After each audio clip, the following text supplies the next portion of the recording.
សេចក្តីជូនដំណឹងស្តីពីការផ្ដល់ការអនុញ្ញាតដល់ក្រុមហ៊ុនមូលបត្រកាណាឌីយ៉ាអេកធ្វើជាអន្តរការីមូលបត្ររដ្ឋ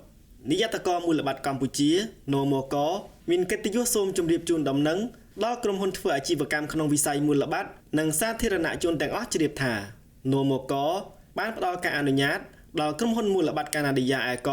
ដែលមានអាសយដ្ឋាននៅវិមានកាណាឌីយ៉ាជាន់ទី15លេខ315ផ្លូវព្រះអង្គឌួងកាយមហាវិថីព្រះមុនីវង្សសង្កាត់វត្តភ្នំរាជធានីភ្នំពេញដើម្បីធ្វើជាអន្តរការីមូលបត្ររដ្ឋសម្រាប់បញ្ជីឈ្មោះក្រុមហ៊ុនទាំងអស់ដែលទទួលបានអាជ្ញាប័ណ្ណឬការអនុញ្ញាតសូមចុចតំណភ្ជាប់ឬ scan QR code ខាងក្រោមអាស្រ័យឬបានជម្រាបជូនខាងលើសូមក្រុមហ៊ុនធ្វើអាជីវកម្មក្នុងវិស័យមូលបត្រនិងសាធារណជនទាំងអស់ជ្រាបជាព័ត៌មាន